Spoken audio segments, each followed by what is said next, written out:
자, 최근 우리나라 국회 토론회에서 도저히 믿기 힘든 얘기가 나왔다고 합니다. 어떤 내용이냐면 앞으로 까딱 잘못하면 부모님의 재산이 상속이 될 때 그 액수가 4억 원까지로만 제한이 되고 나머지는 전부 다 국가가 가져갈 수도 있다는 것입니다.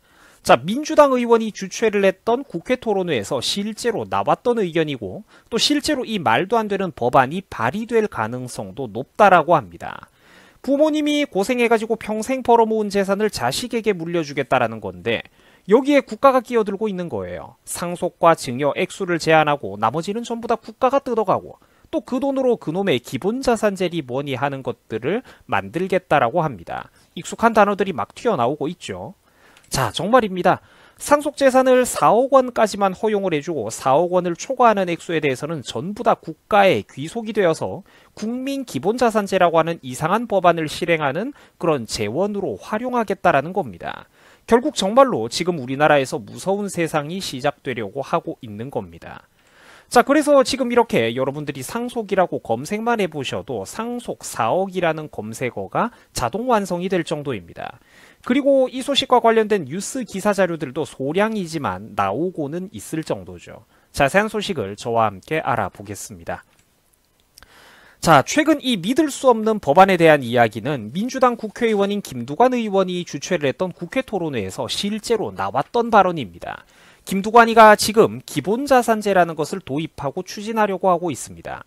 이런 자격미달의 사람이 국회의원도 해먹고 심지어 가까운 과거에 경상남도 도지사까지 해먹었을 정도이니까 이게 참 우리나라 국민들의 정치의식 수준이 얼마나 낮은지 단적으로 알 수 있는 예시입니다.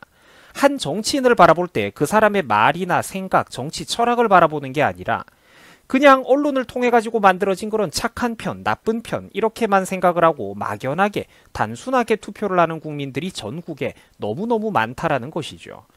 그래서 지금 이렇게 김두관의 이름을 검색만 해보셔도 김두관 4억, 김두관 상속 이게 지금 자동 완성으로 따라올 정도입니다. 최근 민주당 소속의 김두관 의원은 이른바 기본자산제라는 말도 안 되는 법안을 도입하는 것을 추진하고 있습니다.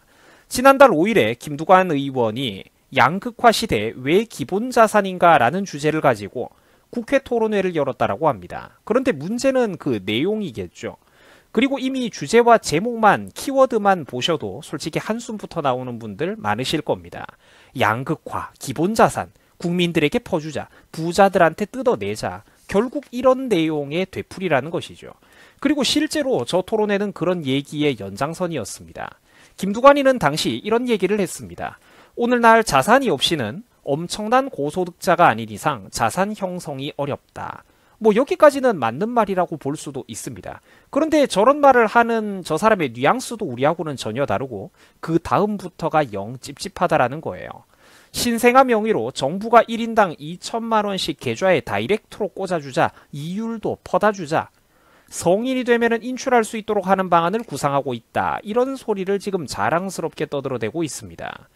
자, 지금 우리나라는 안 그래도 정치가 개판이라 가지고 출산율이 많이 떨어지기는 했는데요. 그래도 평균적으로 대략 1년에 30만 명 가까이 되는 신생아들은 태어나고 있습니다.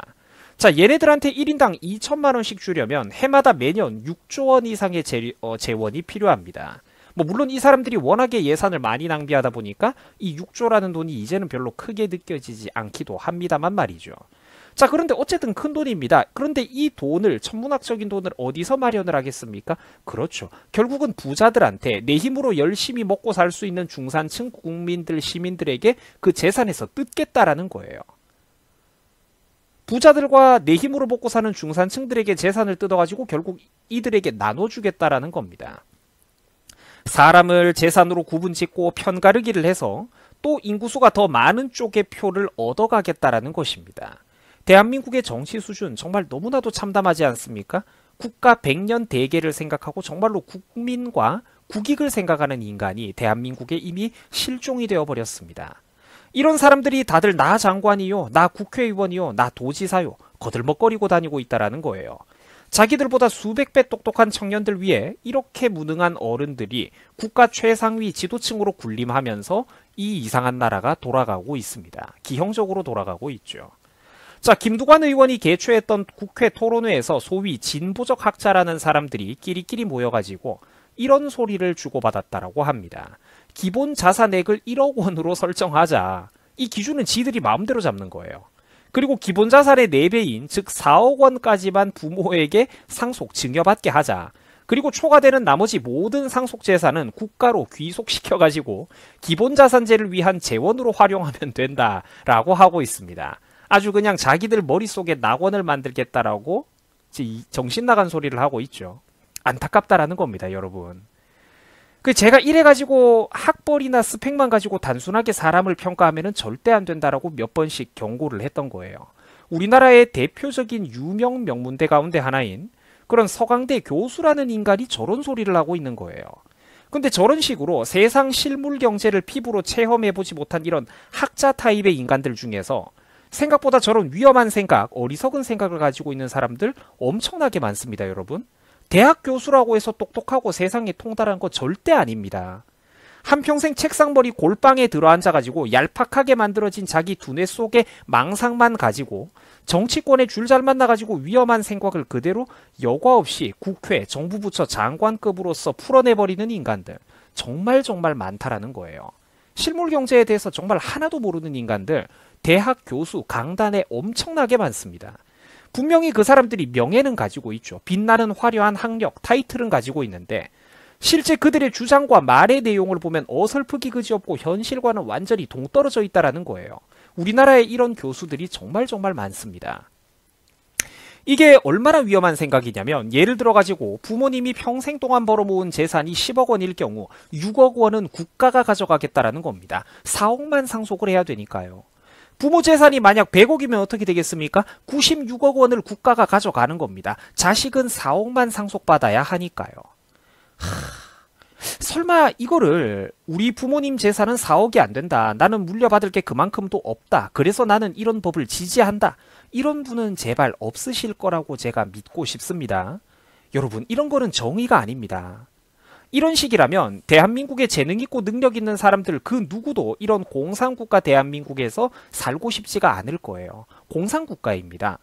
이런 나라에서 재능 있는 사람들 누구가 능력 있는 사람 그 누가 사업을 하고 고용을 하겠습니까? 사업하지도 않고 고용하지도 않고 투자하지도 않을 것입니다. 이런 나라에서 그 누가 백화점과 쇼핑몰을 지어 올리고 아파트와 랜드마크를 건설하고 빌딩을 지어 올리고 누가 사업하고 누가 공장을 짓겠습니까? 해외에 나가면 대우 잘해주는데 자산이 있는 사람들, 그 나라 국민 고용할 능력이 있는 사람들 외국 가면 전부 다 대우 잘해주는데 누가 전 재산의 96% 이상씩 뜯기면서 이런 나라에서 살고 싶겠어요. 참담합니다, 여러분. 참으로 안타깝기 그지가 없습니다. 문제는 이 말도 안 되는 법안이 실제로 발의 예정 단계까지 가 있다는 겁니다. 비록 아직까지는 준비 중이라고 간을 보고 있고 가칭이라고는 해도 기본자산 조성과 지원에 관한 법률이라는 명목으로 실제로 이 사람들이 간을 보고 있다는 겁니다. 준비하고 있어요. 김두관 정말 나쁜 사람입니다. 지 아들은 영국에 유학 보내고 있으면서 과연 자기 재산은 정말로 4억이 안 된단 말입니까? 말이 되는 소리를 해야죠. 국회의원을 몇 번이나 해먹었고 경남도지사까지 해먹었던 양반이 재산이 4억이 안 된다는 게 말이 됩니까? 이중자 때 내로남불 뻔뻔함도 이런 내로남불이 없다라는 거예요. 저 멀리, 아니 우리 바로 곁에 베네수엘라가 아른아른거리고 있습니다. 베네수엘라가 아른아른거리고 있어요. 참 나쁜 사람들은 베네수엘라와 우리 대한민국은 경제구조가 다르다 이런 소리를 해댑니다. 자, 근데 저 나라에는 지하자원이라도 있었죠. 우리는 그조차도 없습니다. 한번 사업하기 힘든 터전, 사업가들에게 불리한 터전을 만들어버리면 이 나라는 다시 불모지의 그때 그 시절로 돌아가 버릴 겁니다. 애초에 아무것도 없었던 경제 불모지와도 같았던 우리나라에서 세계적인 기업을 일궈낸 게 누구였습니까? 제조업과 수출 중심의 이런 산업화 경제를 탄생시킨 게 누구였습니까? 우파입니다. 애초에 이 나라는 우파가 지키고 우파가 건설을 했고 우파가 키워 올린 나라입니다. 한국은 이미 미국과 일본을 비롯한 자유진영을 잘 선택을 해가지고 그들의 비호 아래에서 자유민주주의 노선으로 대성공을 거뒀습니다. 자본주의 노선을 선택해가지고 전 세계 유례가 없는 대성공을 이미 실제로 한번 거뒀던 나라가 바로 우리나라입니다. 그렇다면 기존의 것을 적절하게 보완해 나갈 생각을 해야지 왜 자꾸 이렇게 파격적으로 뒤집어 엎기만 합니까? 마르크스주의 공산혁명하고 똑같은 발상이죠. 뒤집어 엎는다고 능사가 아니라는 거예요. 뭐 아니면 도, 쫄딱 망할 수가 있다라니까? 애초에 뭐도 없어요, 이거는. 왜 자꾸 이렇게 파격적으로 뒤집어 엎기만 하면서 실패했던 나라들의 실수와 잘못을 그대로 반복하려고만 이 어리석은 나라가 하고 있는 걸까요? 참 안타까운 일입니다. 국민들이 제발 지금이라도 정신을 차려야 되는데 사실 한편으로는 이게 원래 우리 민족 본연의 위치로 돌아가려고 하는 것 아닌가 이런 생각도 제가 듭니다. 여러분 수고하셨습니다.